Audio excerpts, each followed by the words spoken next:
Hello everyone, welcome back. Today we're going to be talking about LPVO Eyebox, okay? And I have talked about this before. The Eyebox is basically when you get on the gun, right? Like how perfect does your eyeball need to be behind the scope? Like how centered does your eyeball need to be so that you don't see shadow, right? Because if you move your head a little bit left or right, you're gonna see shadow, okay? Now, when you zoom up in magnification, that generally becomes less forgiving. So if you're in one power, it's a little bit more forgiving, but not a whole lot. Like if you just come off the scope, if I just take my face off the scope, just relieve a little bit of pressure here, I'm almost immediately in the shadow.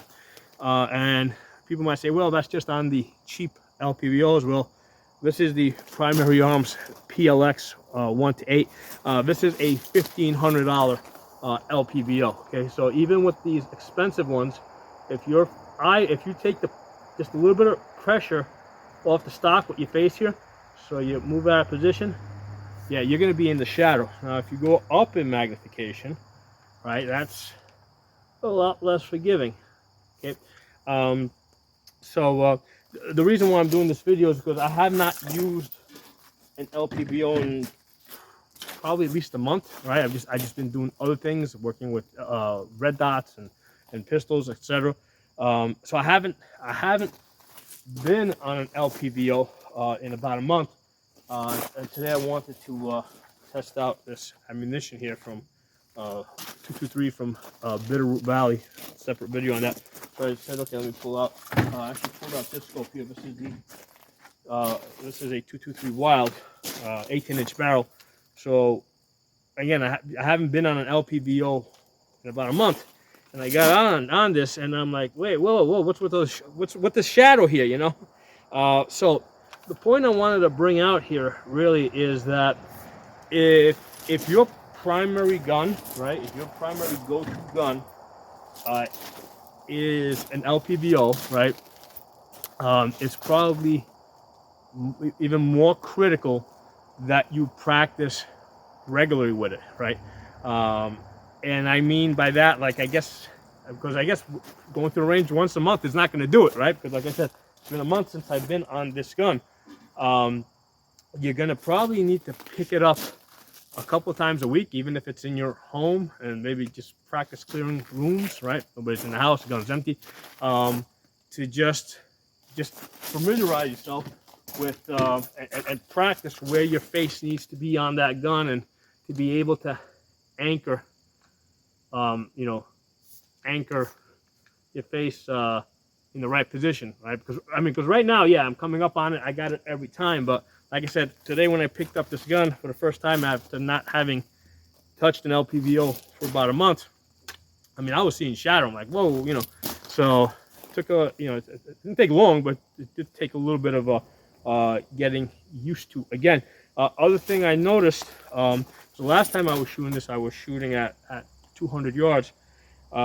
Generally with these LPVOs, right, they're supposed to be like, because there's a diopter here where you focus at TI, it's supposed to be a set and forget, but don't expect it to be, okay? Because like I said, the last time I was shooting this was at 200 yards, and I had adjusted this, because today I'm shooting at closer distances, and I can see that it is slightly off, right? Even on this $1,500 one, right? It's not set and forget. I mean, it's just a small adjustment that I would need to make.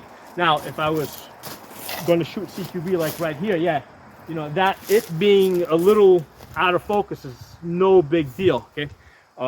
And generally, if you expect to be shooting at distance, that's where I would focus it at, and just be willing to accept it being a little bit out of focus in CQB distance, right? So again, that's with the $1,500 PLX one here. Definitely the case with this. This is a, I think this was like a $700 one. This is the 1 to 10 first focal plane GL. This is a GLX. So same deal with this. Yeah, last time I was shooting this, I was probably shooting it at about 200 plus yards. I can tell right now it is just slightly out of focus.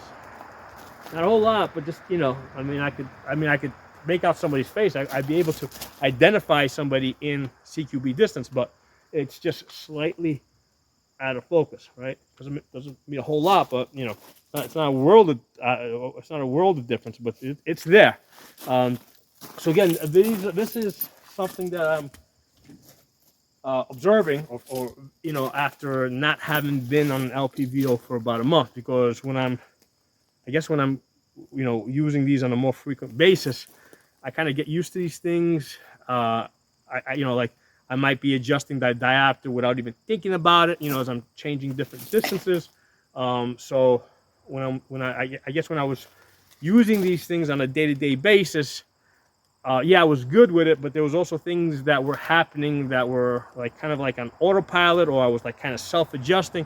And having not been on it for about a month, I'm seeing certain things that were not so obvious before. Okay, so that's one of the things to, you know, to be aware of, that even on the expensive ones, the $1,500 ones, when you go from you know, from shooting 200 plus yards to shooting CQB, don't expect the focus to be like perfect. I mean, you know, you may have to adjust the diopter if you need it to be, you know, perfectly focused. I mean, I'm more concerned about it being focused at distance than I am at CQB. Okay.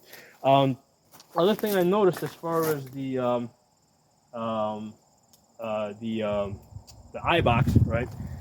Between the $1,500 one and which is the Primary Arms PLX $1,500 one, and the GLX, which is like $700 one. As far as the Eyebox, okay, like I said, when I was in 8 magnification, which is the max magnification on this, I can see that, you know, there's a little bit of, I mean, I you know, I have a good sense of how exact I need to be with the Eyebox, right? So that's on the $1,500 scope. So when I go to the GLX, which is the $700 one, right, to get to the same, like if I go to max magnification on this, which is 10, right? This is a 10 this is a 1 to 10 scope.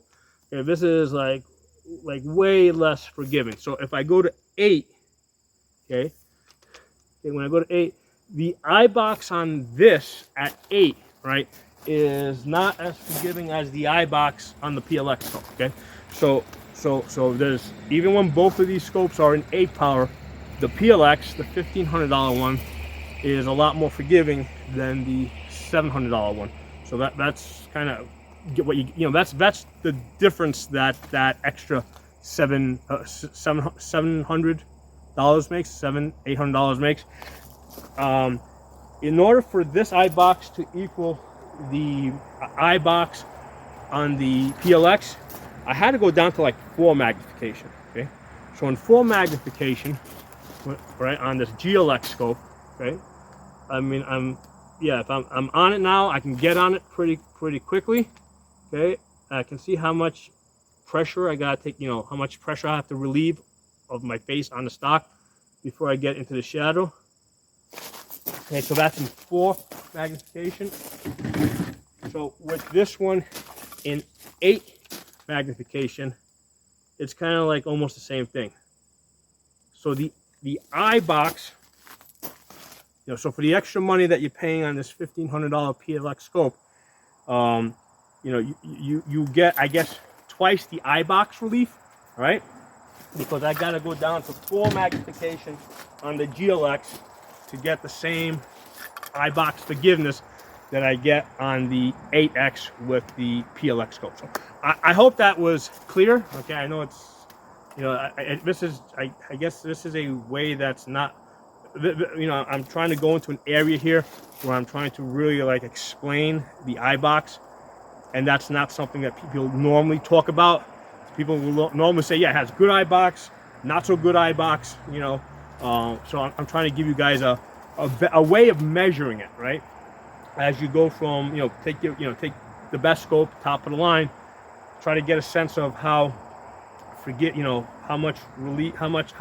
the Eyebox is on the expensive scope.